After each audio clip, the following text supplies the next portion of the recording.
जय हिंद. नमस्कार विद्यार्थी मित्रांनो, कसे आहात तुम्ही?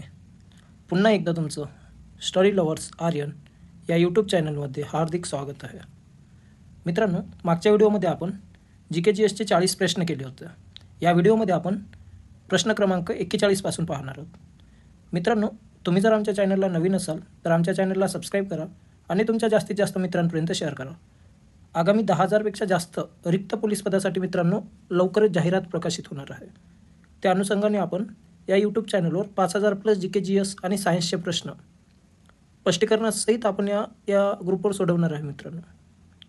आणि आपण चालू घडामोडीचे जे काही व्हिडिओ आहेत, जे काही PDF आहेत, डे टू डे चालू घडामोडी, त्या आपण आपल्या व्हॉट्सअप ग्रुपवर PDF सेंड करतो मित्रांनो. जर तुम्ही आमच्या व्हॉट्सअप ग्रुपला जॉईन नसाल तर तुम्ही व्हॉट्सअप ग्रुपला जॉईन करू शकता.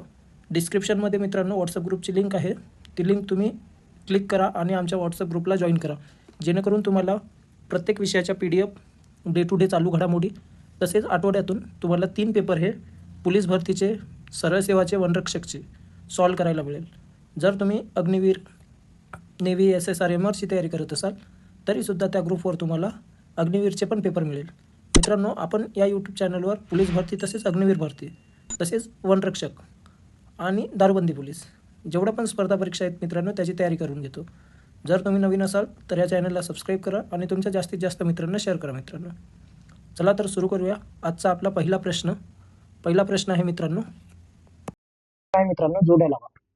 गट आणि गटमध्ये लिहिला आहे तुम्हाला. गटामध्ये आहे मित्रांनो राष्ट्रीय महिला आयोगाचे अध्यक्ष. मित्रांनो, राष्ट्रीय महिला आयोगाचे जे अध्यक्ष आहेत ती आहे विजया रहाटकर. मित्रांनो, राष्ट्रीय महिला आयोगाची जी स्थापना आहे, राष्ट्रीय महिला आयोगाची स्थापना झालेली आहे मित्रांनो 1992 रोजी झालेली आहे. त्याचे ज्या पहिला अध्यक्ष आहेत त्यांचं नाव आहे मित्रांनो सृष्टी पटनायक. हे पहिले अध्यक्ष आहे मित्रांनो. आता वर्तमानमध्ये रेखा शर्मा ही आहे. पण आपल्याला महाराष्ट्राचे जर विचारले तर विजया हटकर राहणार आहे मित्रांनो. त्यामुळे आपल्याला इथं राष्ट्रीय विचारले, राष्ट्रीय नाही ऑप्शन. महिला आयोगाचे अध्यक्ष जे आहेत ते विजया हटकर या आहेत. दुसरे आहेत 51 सरन्यायाधीश. मित्रांनो, भारताचे जे 51 सरन्यायाधीश आहेत ते आहे न्यायमूर्ती संजीव खन्ना, ज्यांनी नुकतेच DY चंद्रचूड यांची जागा घेतलेली आहे मित्रांनो. 51चे जे सरन्यायाधीश आहे संजीव खन्ना यांचा कार्यकाल आहे मित्रांनो 13 मे 2025 पर्यंत यांचा कार्यकाल राहणार आहे. त्यानंतर ते निवृत्त होणार मित्रांनो. पुढे दिलेले आहे रेल्वे बोर्डचे अध्यक्ष. रेल्वे बोर्डचे अध्यक्ष कोण आहेत तर रेल्वे बोर्डचे अध्यक्ष आहे मित्रांनो सतीश कुमार. हे रेल्वे बोर्डचे अध्यक्ष आहेत मित्रांनो. सतीश कुमार बद्दल तुम्हाला एक माहिती पाहिजे. सतीश कुमार हे जे आहेत हे पहिले दलित आहेत जे की रेल्वे बोर्डचे अध्यक्ष झाले. पहिले दलित अध्यक्ष आहेत मित्रांनो रेल्वे बोर्डचे. प्रश्न विचारू शकतात, रेल्वे बोर्डचे पहिले दलित अध्यक्ष कोण आहेत? सतीश कुमार. माहिती पाहिजे मित्रांनो आपल्याला. यांची जी नियुक्ती आहे ती झाली मित्रांनो 1 सप्टेंबर 2024 मध्ये यांची नियुक्ती करण्यात आलेली आहे. पुढे आहे मित्रांनो RBIचे 26वे गव्हर्नर जनरल. RBIचे जे 26वे गव्हर्नर आहेत ते आहेत मित्रांनो संजय मल्होत्रा, ज्यांनी कोणाची जागा घेतलेली आहे? जे काही शशिकांत दास होते यांची जागा. हे मित्रांनो 11 डिसेंबर 2004 पासून कार्यरत झालेले आहे. यांचा जो कार्यकाल आहे मित्रांनो तो 3 वर्षाचा राहणार आहे. किती वर्षाचा? 3 वर्षाचा. तर आपल्याला माहिती पाहिजे राष्ट्रीय महिला आयोगाचे जे अध्यक्ष आहेत ते आहे विजया हटकर. त्यानंतर सरन्यायाधीश जे आहेत 51 ते न्यायमूर्ती संजीव खन्ना. कोणाची जागा घेतली त्यांनी? संजीव खन्नांनी DY चंद्रचूडची जागा. तर साईडला लिहित आहे मित्रांनो DY चंद्रचूडची जागा घेतली आहे मित्रांनो त्यांनी. RBIचे 26वे गव्हर्नर कोण आहेत? RBIचे 26वे गव्हर्नर आहेत मित्रांनो संजय मल्होत्रा. जे काही 25वे आहेत त्यांचं नाव आहे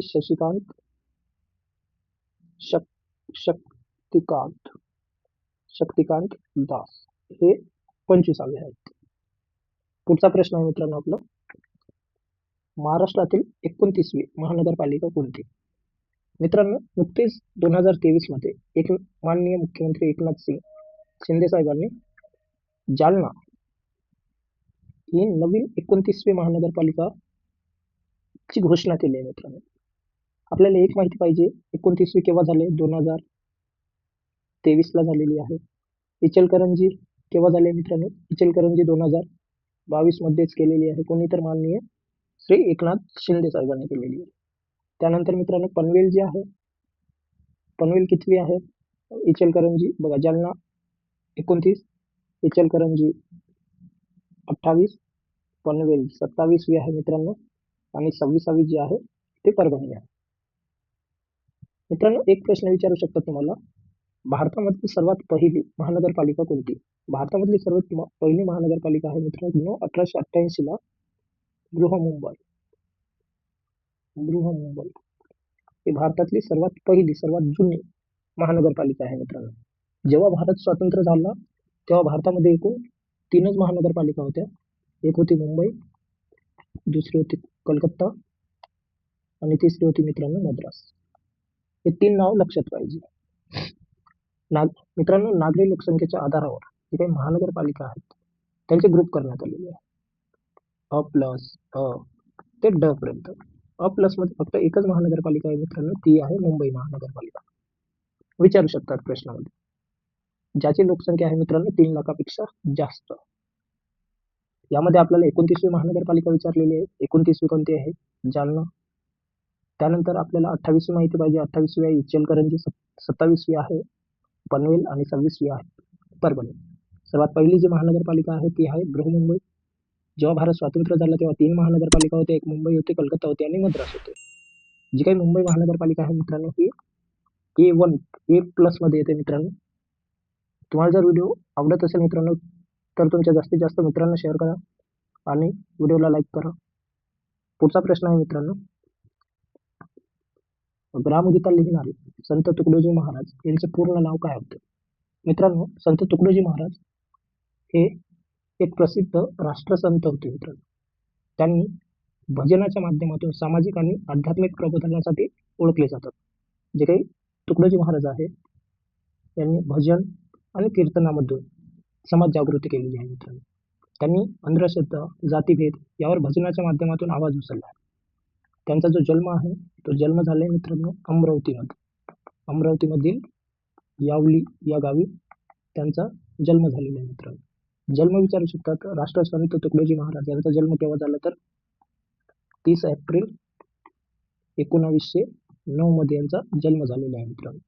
त्यांचं जे मूळ नाव आहे, त्यांचं जे पूर्ण नाव आहे ते आहे माणिक बंडोजी इंगळे.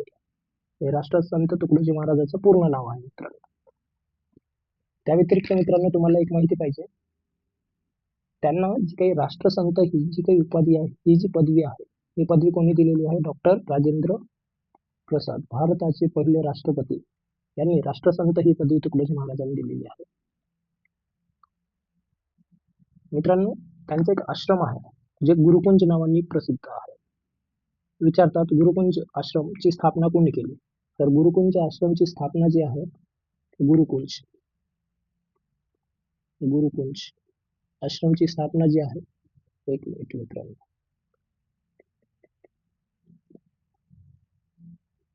गुरुकुंज आश्रमची स्थापना ही तुकडोजी महाराज यांनी केलेली आहे मित्रांनो, जे की अमरावतीमध्ये मोझरी या ठिकाणी स्थित आहे. मोझरी. तर मित्रांनो आपल्याला प्रश्नामध्ये विचारलेलं आहे राष्ट्रसंत तुकडोजी महाराजांचे पूर्ण नाव काय? तर राष्ट्रसंत तुकडोजी महाराजांचे पूर्ण नाव आहे माणिक बंडोजी इंगळे. त्यांचा जन्म अमरावती येथील यावली या ठिकाणी झालेला आहे. केव्हा? 30 एप्रिल 1909 ला. त्यांना राष्ट्रसंत ही पदवी कोणी दिलेली आहे? राजेंद्र प्रसादांनी. त्यांच्या आश्रमाचं नाव काय आहे? गुरुकुंज आश्रम, जे की अमरावतीमधील मोझरी या ठिकाणी आहे. मित्रांनो तुम्हाला एक माहिती पाहिजे, राष्ट्रसंत तुकडोजी महाराज जे आहेत यांनी 1941 मध्ये जे काही भारत छोडो आंदोलन झालेलं आहे, भारत छोडो आंदोलनामध्ये त्यांनी सहभाग घेतला होता. 1941 मध्ये त्यांनी वैयक्तिक सत्याग्रहामध्ये पण सहभाग होता मित्रांनो. पुढचा प्रश्न आहे, रेल्वेसाठी प्रवासी डब्याचा कारखाना कोणत्या ठिकाणी आहे? मित्रांनो रेल्वेसाठी जो काही प्रवासी डब्याचा कारखाना आहे तो आहे इंटिग्रल कोच फॅक्टरी, जे की चेन्नई तामिळनाडूमध्ये चेन्नई येथील पैरामपूर, कुठे आहे? पैरामपूर या ठिकाणी आहे मित्रांनो, ज्याची स्थापना 1955 मध्ये करण्यात आलेली आहे. आलं मित्रांनो लक्षात? रेल्वेसाठी प्रवासी डब्याचा कारखाना कोणता आहे? कोणता आहे? इंटिग्रल कोच फॅक्टरी कुठे स्थित आहे? पैरामपूरमध्ये, चेन्नई, तामिळनाडू. हे लक्षात पाहिजे मित्रांनो. पुढचा प्रश्न आहे आपला, महाराष्ट्र आरोग्य विज्ञान विद्यापीठ कोणत्या ठिकाणी आहे?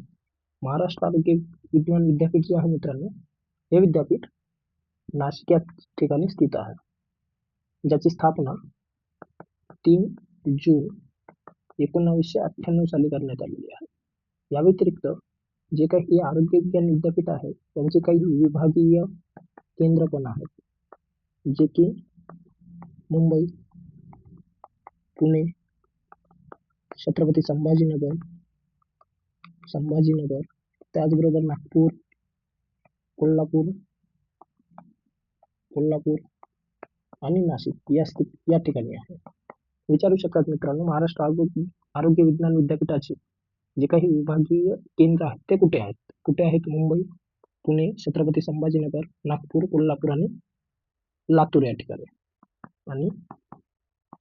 ठिकाणी. हे नाव लक्षात पाहिजे. महाराष्ट्र आरोग्य विज्ञान विद्यापीठाची स्थापना 3 जून 1998 रोजी करण्यात आलेली आहे. पुढचा प्रश्न आहे मित्रांनो, अरवली पर्वत रांगेत सर्वात उंच शिखर कोणता? मित्रांनो, जी काही अरवली पर्वतरांग आहे, ही पर्वतरांग भारताच्या पश्चिम साईडला आहे मित्रांनो. एक भारताच्या पश्चिम भारतातील पर्वतरांगांपैकी एक रांग आहे, जी की ईशान्य दिशेला कोणकोणत्या राज्यामध्ये आहे? गुजरात,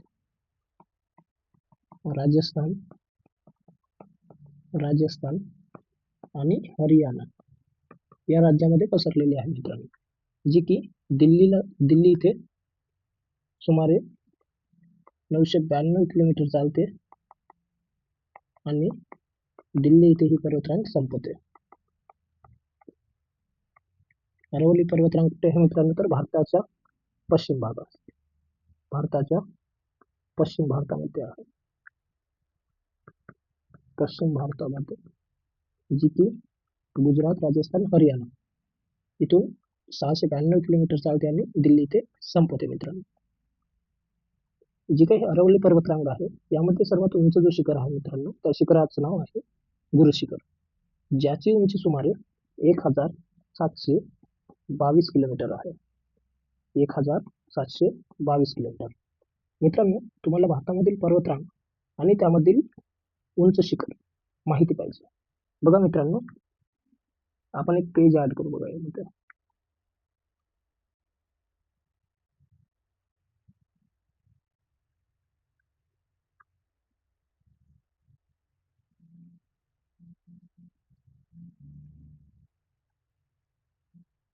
बघा मित्रांनो, आपल्याला एक माहिती पाहिजे, पर्वतरांग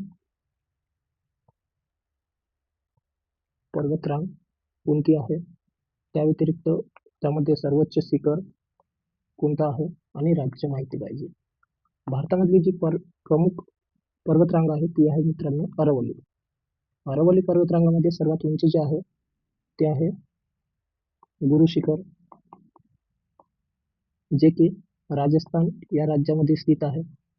त्यानंतर 2 नंबरची रांग येते मित्रांनो सातपुडा पर्वतरांगामध्ये सर्वात उंच जो शिखर आहे तो आहे धूपगड, जो की मध्य प्रदेश या राज्यामध्ये स्थित आहे. जो आपला सह्याद्री आहे, ज्याला पश्चिम घाट म्हणतात, पश्चिम घाटामध्ये जो सर्वोच्च शिखर आहे मित्रांनो तो आहे अर्नमुंडी, जे की केरळ या राज्यामध्ये स्थित आहे.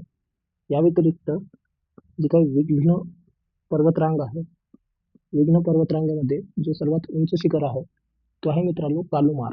कोणता आहे? कालुमार हे सर्वोच्च शिखर आहे मित्रांनो, जे की मध्य प्रदेश या राज्यामध्ये स्थित आहे. जी काही पूर्व घाट पर्वतरांगेमध्ये सर्वात मोठा आहे अर्माकोंडा हा सर्वात उंच शिखर आहे मित्रांनो, जे की आंध्र प्रदेश या राज्यामध्ये स्थित आहे. त्यानंतर मित्रांनो निलगिरी पर्वत येतो. जो निलगिरी पर्वतरांग आहे त्यामध्ये सर्वात मोठा येतो डोंडा बेट्टा. हे सर्वात मोठा आहे मित्रांनो, हे येते तमिळनाडू या राज्यामध्ये. मित्रांनो, आपल्याला या प्रश्नामध्ये विचारलेलं आहे अरवली पर्वतबद्दल. अरवली पर्वतामध्ये सर्वात उंच शिखर माहिती आहे, गुरु शिखर आहे. पण आपल्याला सातपुडामध्ये पण विचारू शकतात. सातपुडामध्ये सर्वात उंच कोणतं आहे? धोपगड. पश्चिम घाटमध्ये कोणतं आहे? अर्नामुंडी. विघ्न पर्वतामध्ये कोणतं आहे? कालुमार. पूर्व घाटमध्ये कोणतं आहे? अर्नाकुंडा. निलगिरीमध्ये कोणतं आहे? दोंडा बेटा. त्या व्यतिरिक्त आपल्याला नागा हिल्स पण विचारू शकतात. जी काही नागा हिल आहे, नागा हिल पर्वतरांग, यामध्ये जो काही सर्वात उंच शिखर आहे तो आहे सरामती सरामती शिखर या सरामती माउंटेन, जो की नागालँड या राज्यामध्ये आहे मित्रांनो. बघा मित्रांनो, आपल्याला प्रत्येक माहिती पाहिजे कोणता शिखर कोणत्या पर्वतरांगेमध्ये आहे आणि कोणत्या राज्यामध्ये आहे. पुढचा प्रश्न आहे बघा, विजय हजारे खालीलपैकी कोणत्या खेळाशी संबंधित आहे? मित्रांनो, विजय हजारे ही जी ट्रॉफी आहे ही ट्रॉफी क्रिकेट या खेळाशी संबंधित आहे. मित्रांनो, एक माहिती आहे आपल्याला विजय हजारे, पण दुसरा पण माहिती पाहिजे. त्यासाठी एक आहे मित्रांनो क्रिकेट या खेळासंबंधित, दुसरी ट्रॉफी येते दिलीप ट्रॉफी. त्यानंतर येते मित्रांनो सी के नायडू ट्रॉफी. त्यानंतर राणी झाशी कप. त्यानंतर देवधर ट्रॉफी.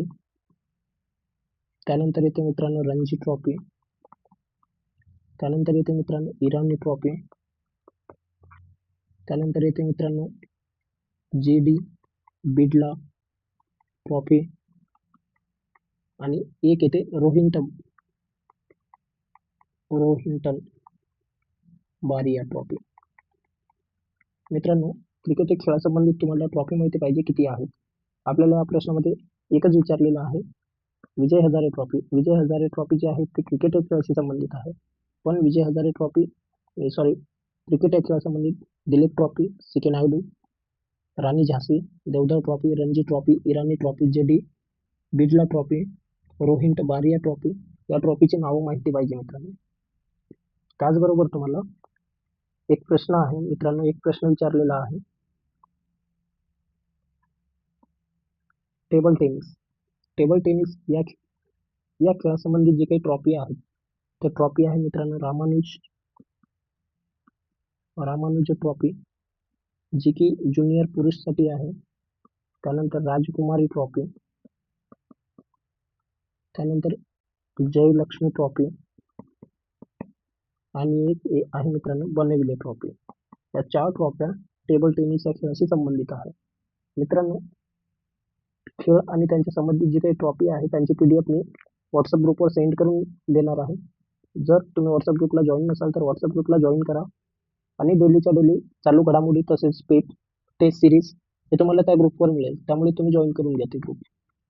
आता खेळासंबंधित जे काही ट्रॉफी आहे त्यांची PDF मी उद्या सेंड करून देणार आहे मित्रांनो तुम्हाला ग्रुपमध्ये. पुढचा प्रश्न आहे आपला, आदिवासी बांधवांसाठी खालीलपैकी कोणत्या जिल्ह्यात आदिवासी विद्यापीठ उभारण्यात आलेले आहे? मित्रांनो, नाशिक या जिल्ह्यामध्ये आदिवासी बांधवांसाठी आदिवासी विद्यापीठ उभारण्यात आलेली आहे. तर महाराष्ट्रामधलं झालं मित्रांनो. पण भारतामध्ये आतापर्यंत आहेत का जे काही आदिवासी बांधव आहेत त्यांच्यासाठी भारतामध्ये कोणते विद्यापीठ आहेत का आदिवासी विद्यापीठ? मित्रांनो, भारतामध्ये जे काही फर्स्ट आदिवासी विद्यापीठ आहे ते मध्य प्रदेशमध्ये उभारण्यात आलेलं आहे मित्रांनो, ज्याचं नाव आहे इंदिरा गांधी आदिवासी विद्यापीठ. त्यानंतर दुसरं आहे मित्रांनो आंध्र प्रदेशमध्ये. असे 2 विद्यापीठ आहे. आणि महाराष्ट्रामधला जे काही उभारण्यात येत आहे ते तिसरं राहणार. प्रश्न विचारू शकतात मित्रांनो, करंट रिलेटेड आहे. आदिवासी बांधवांसाठी खालील या आदिवासी बांधवांसाठी भारतातील पहिले आदिवासी विद्यापीठ कुठे स्थापन करण्यात आलेले आहे? तर त्याचा आन्सर राहणार मध्य प्रदेश. पुढचा प्रश्न आहे, 2022चे दादासाहेब फाळके पुरस्कार कोणास देण्यात आलेले आहे? मित्रांनो, दादासाहेब फाळके पुरस्कार जो आहे तो सिनेमा कलावंतांना देण्यात येणारा सर्वोच्च पुरस्कार आहे, जो की दरवर्षी दिला जातो.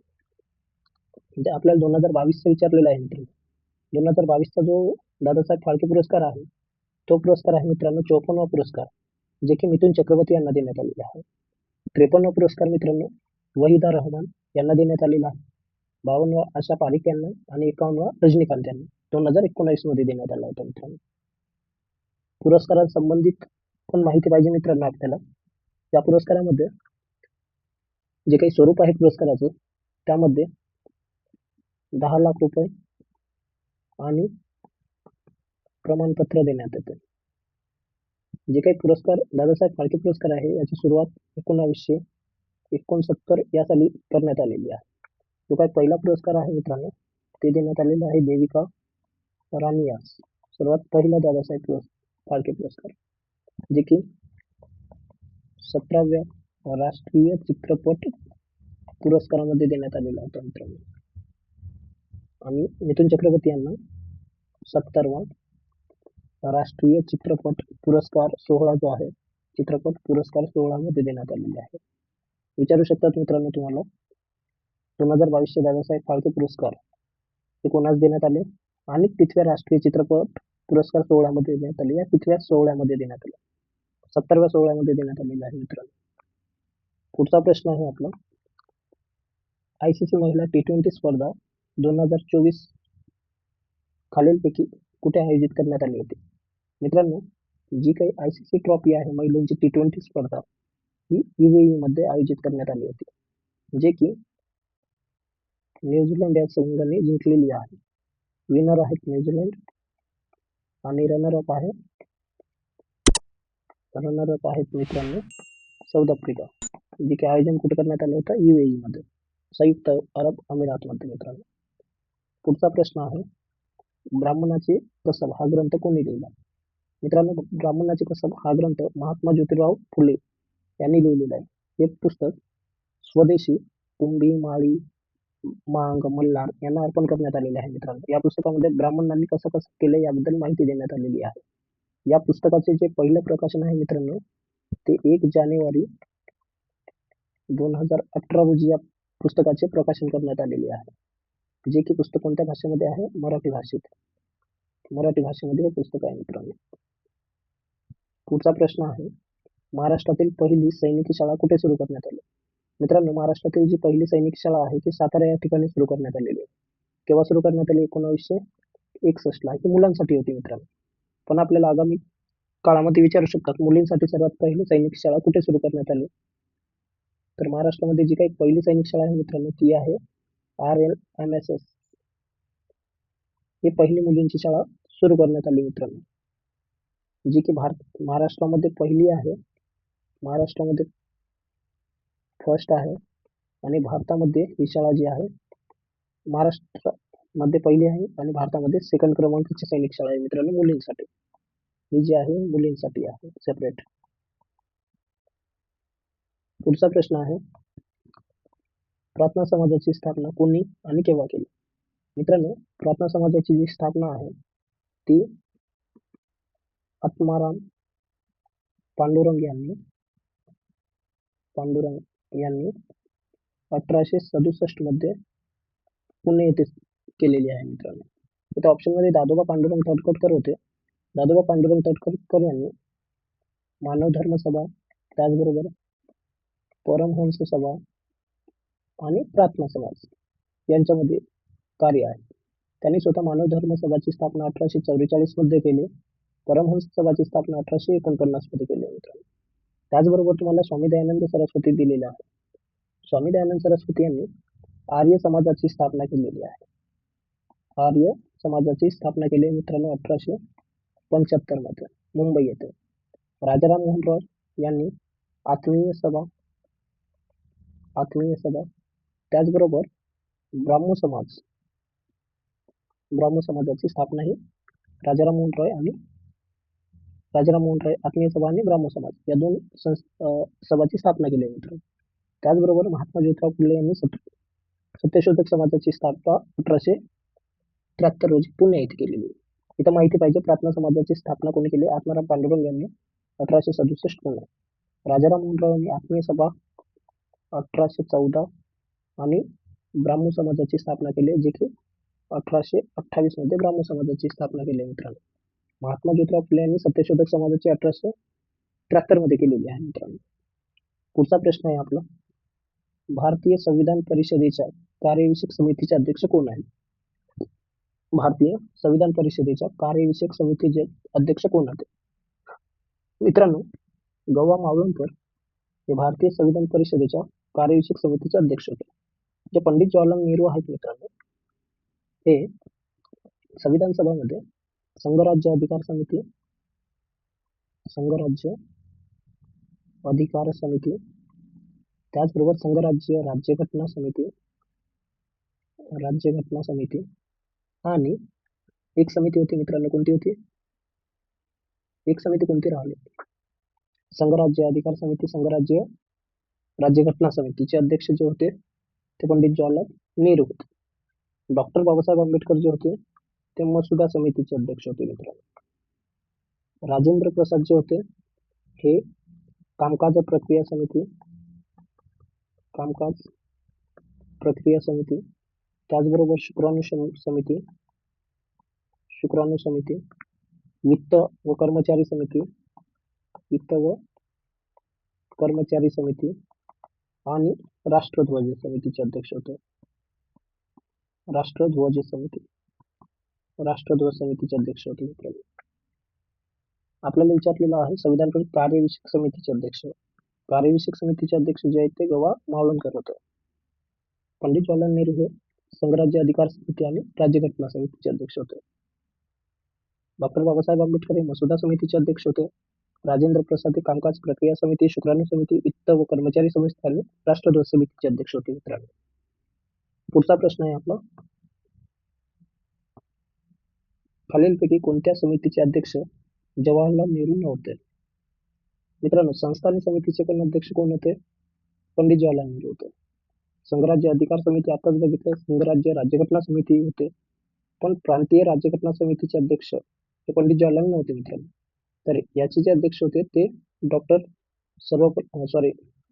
सरदार वल्लभभाई पटेल.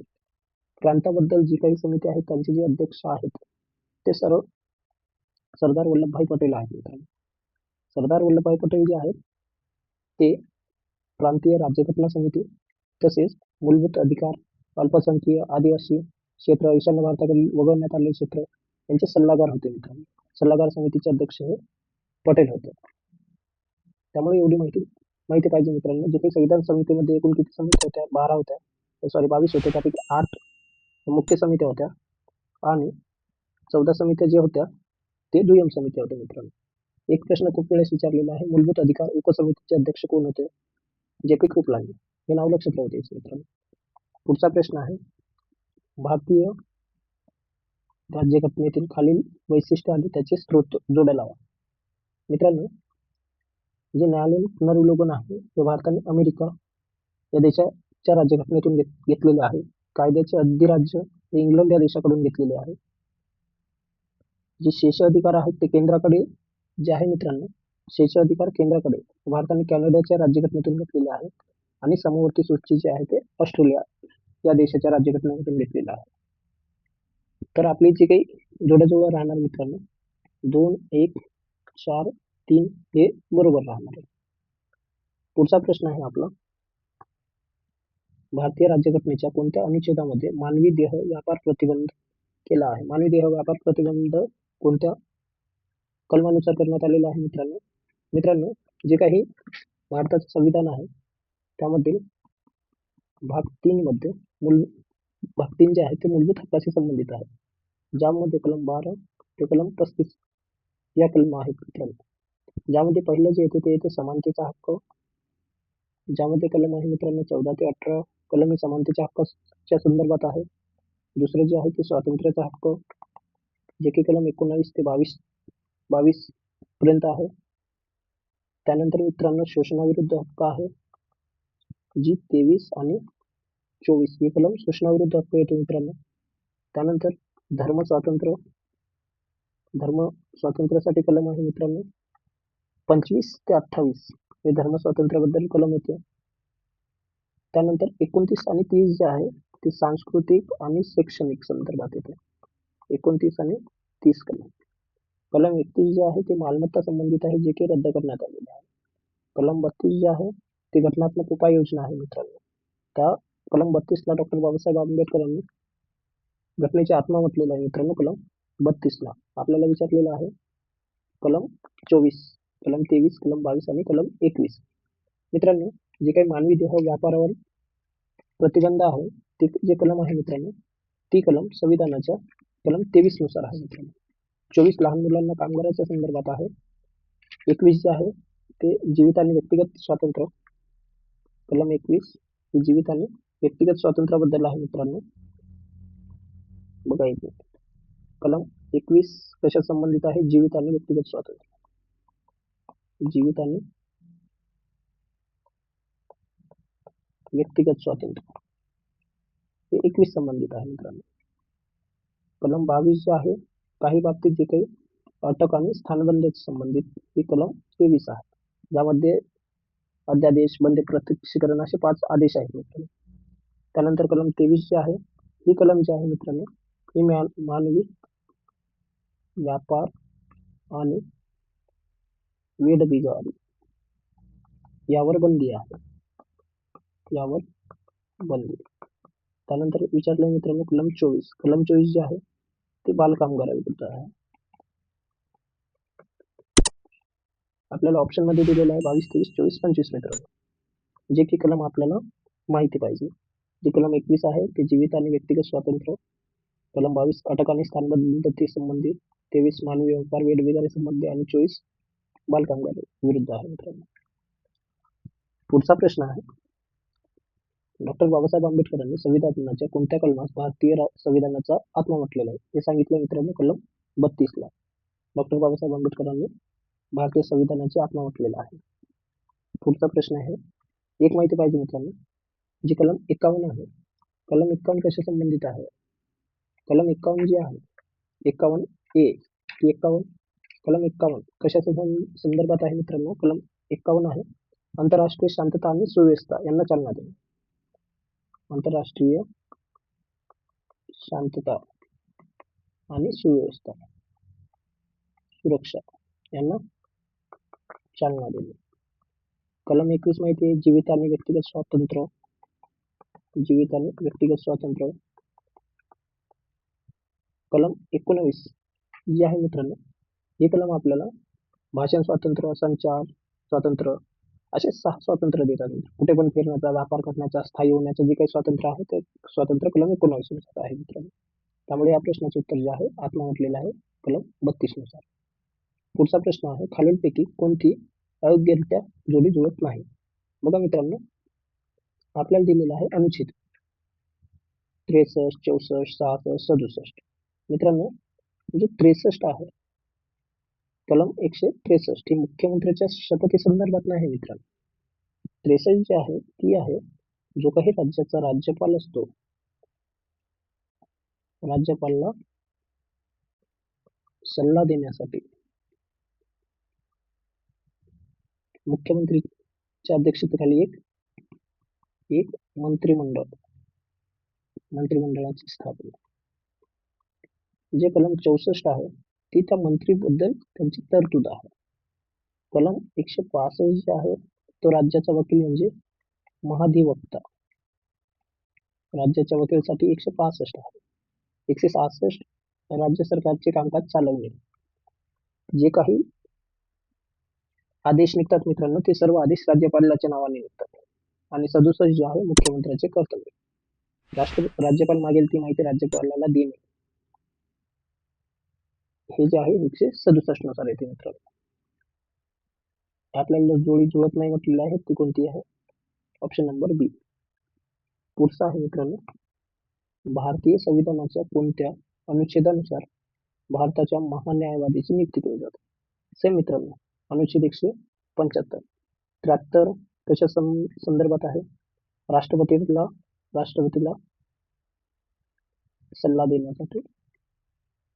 सल्ला देण्यासाठी मंत्रिमंडळ.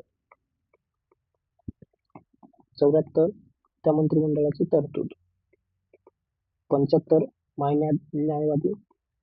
76 जे आहे भारत सरकारचे कामकाज चालवणे. आणि 77 जे आहे ते पंतप्रधानाचे कर्तव्य. संदर्भात आहे मित्रांनो.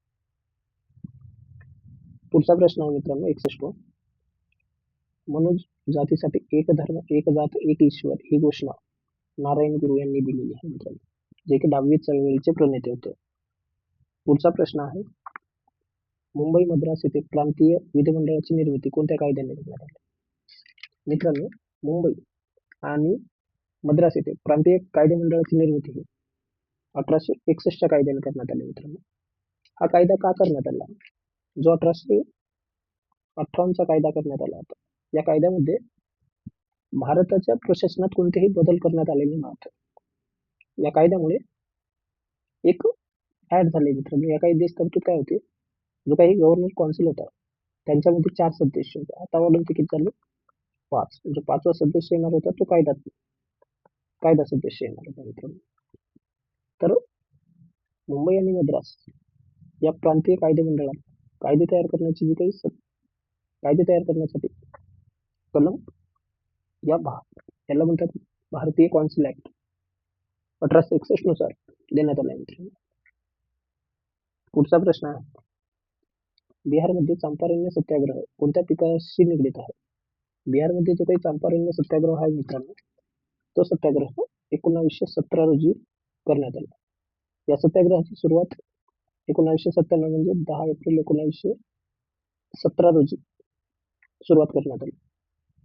जो चंपारण्य सत्याग्रह आहे त्याचे जे प्रणेते होते ते होते महात्मा गांधीजी. हा सत्याग्रह करण्याचं जो काही कारण आहे मित्रांनो, ते कारण माहिती पाहिजे. ब्रिटिश जे काही जमीनदार होते ते भारतीय शेतकऱ्यावर नील पीक लावण्यासाठी सक्ती करत होते. त्यामुळे गांधीजींनी चंपारण्य येथील लोकांसाठी सत्याग्रह केले मित्रांनो. हा जो सत्याग्रह होता हा गांधीजीचा भारतामधील पहिला सत्याग्रह होता, जो की त्यांनी सविनय कायदेभंगाच्या स्वरूपात केला. एक प्रश्न विचारू शकतात मित्रांनो, महात्मा गांधीजीचा भारतामधील पहिला सत्याग्रह कोणत्या प्रकारचा होता? तर तो होता सविनय कायदेभंगाचा मित्रांनो. हा सत्याग्रह केल्याच्या नंतर मित्रांनो इंग्रजांनी 1818ला चंपारण्य कृषी कायद्याची अंमलबजावणी केली. 1918ला चंपारण्य कृषी कायद्याची अंमलबजावणी केली, ज्यांनी शेतकऱ्याला कोणती पण पिके घेण्यासाठी त्यांना पिके निवडण्याची संधी देण्यात आली आणि शेतकऱ्यांना त्यांचा हक्क पण मिळाला. पुढचा प्रश्न आहे, कोणत्या कायद्याने गव्हर्नर जनरल आता व्हाईसरॉय म्हणून ओळखला जाऊ लागला? मित्रांनो, व्हाईसरॉय म्हणून गव्हर्नर जनरल 1858च्या कायद्याने ओळखला जाऊ लागला होता. कायद्याने गव्हर्नर जनरल नाही, भारताचा गव्हर्नर जनरल आता व्हाईसरॉय म्हणून ओळखला जाऊ लागला. त्याचा आन्सर आहे 1858. जर तुम्हाला असं जर म्हटलं, जो बंगालचा गव्हर्नर आहे, बंगालचा गव्हर्नर जनरल हा केव्हापासून भारताचा गव्हर्नर जनरल झाला? तर हा झाला मित्रांनो 1833च्या कायद्यानुसार. एक माहिती पाहिजे, गव्हर्नरचा गव्हर्नर जनरल हे रेग्युलेटिंग ऍक्टने झालेलं आहे. गव्हर्नर जनरलचा भारताचा गव्हर्नर जनरल 1833ला भारताचा गव्हर्नर जनरल, आणि मग येतो व्हाईसरॉय 1858. पुढचा प्रश्न आहे मित्रांनो, कोणत्या इंडियन कौन्सिल ऍक्टने हिंदुस्थानच्या राज्यकारभारात कायदा करण्याच्या कार्यात हिंदी लोकांचा समावेश करण्यात आला? मित्रांनो, हिंदी लोकांचा समावेश कोणत्या कायद्यानुसार करण्यात आला? तर 1861च्या कायद्यानुसार. पुढचा प्रश्न आहे, इंग्रज सैन्याबरोबर झाशीच्या राणीच्या विषयात लढताना कोणते दाम्पत्य मारले गेले? झलकारी आणि सुंदर. पुढचा प्रश्न आहे, तापी नदीच्या काठावर वसलेले शहर कोणते? मित्रांनो, तापी नदीच्या काठावर वसलेले हे नंदुरबार शहर आहे.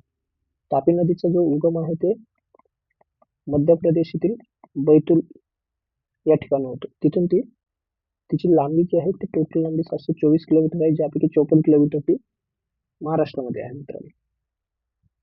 तापी नदी गुजरात, महाराष्ट्र आणि मध्य प्रदेश या 3 राज्यामध्ये वाहत जाते मित्रांनो. तापी नदीवर महाराष्ट्रामध्ये नंदुरबार तसेच गुजरातमध्ये सुरत हे शहर वसलेले आहे. पुढचा प्रश्न आहे, बासमती आहे. बासमती ही जी वाण आहे एक तांदळाची वाण आहे मित्रांनो बासमती.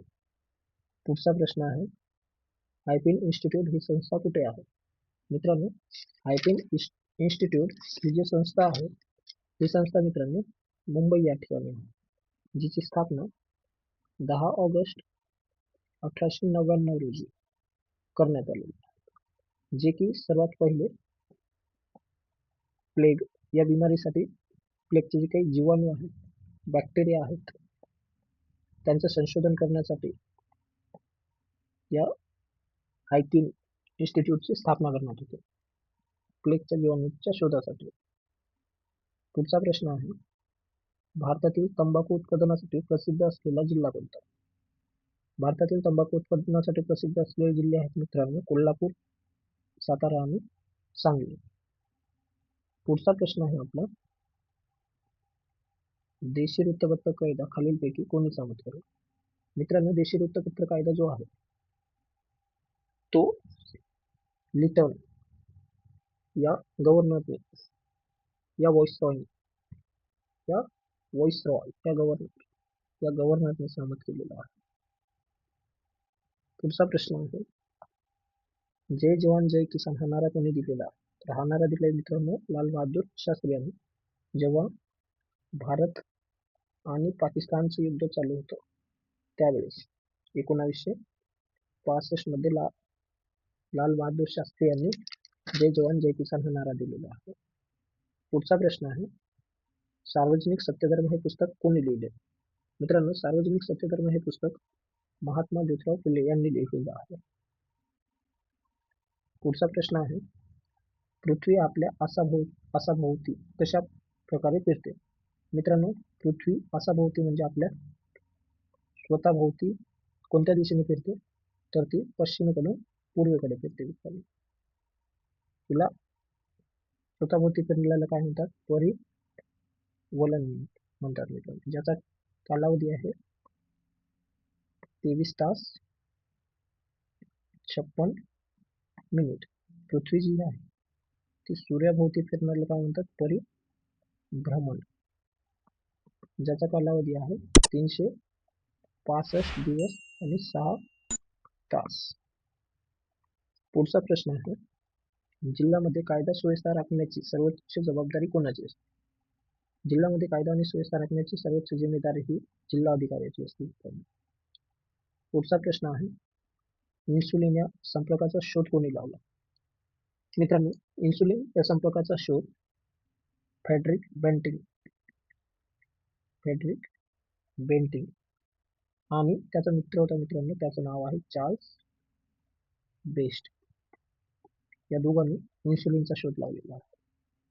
त्याचबरोबर आपल्याला एक ऑप्शन दिलेला आहे, रॉबर्ट कॉक यांनी जे क्षयरोग आहे, कॉलेरा आहे, दमा आहे यांचे जीवाणू शोधून काढून यांनी त्यांचे जीवाणू शोधले मित्रांनो. कॉलेरा, क्षयरोग, टीबीचे जीवाणू शोधले.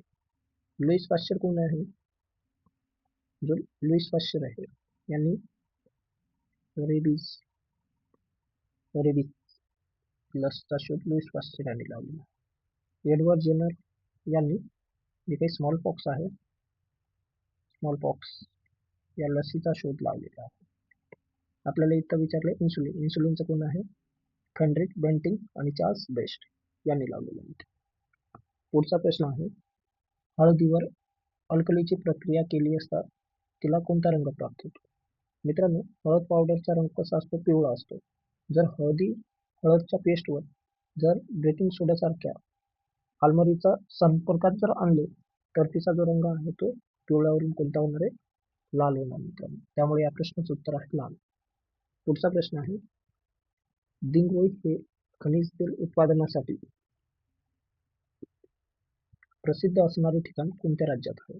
दिंगवई हे आसाम या राज्यात स्थित आहे मित्रांनो. जगातील पहिली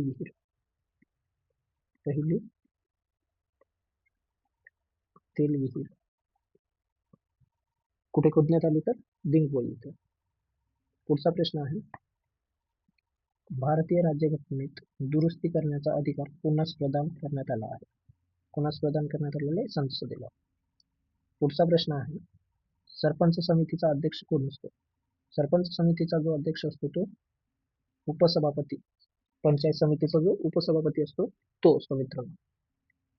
यानंतरचे जे 5 प्रश्न आहेत मित्रांनो, ते तुम्हाला कमेंट बॉक्समध्ये सांगायचे आहेत. त्यापैकी पहिला प्रश्न आहे, खालीलपैकी महाराष्ट्राच्या पठारी प्रदेशातून वाहणारी नदी कोणती? याचं जे आन्सर आहे मित्रांनो, ते तुम्हाला कमेंट करून सांगायचं आहे. दुसरा प्रश्न आहे, फेसबुकद्वारे हे आभासी चलन सुरू करणे प्रस्तावित आहे. याचा आन्सर सांगतो मित्रांनो, लिब्रा हे चलन आहे. पुढचा प्रश्न आहे, बलवंत मेहता समितीने खालीलपैकी कशावर अधिक भर दिला होता? मित्रांनो, बलवंत मेहता समितीने कशावर अधिक भर दिला होता याचा आन्सर तुम्हाला कमेंट बॉक्समध्ये सांगायचा आहे. त्यानंतर शेवटचा प्रश्न आहे मित्रांनो, खालीलपैकी कोणत्या देशात शिकाऱ्याचे नंदनवन म्हणून संबोधले जाते? मित्रांनो, या पण प्रश्नाचं उत्तर तुम्हाला आन्सरमध्ये द्यायचं. मित्रांनो, जर तुम्हाला हा व्हिडिओ आवडला असेल तर तुमच्या जास्तीत जास्त मित्रांना शेअर करा आणि चॅनलला सबस्क्राईब करा. जय हिंद.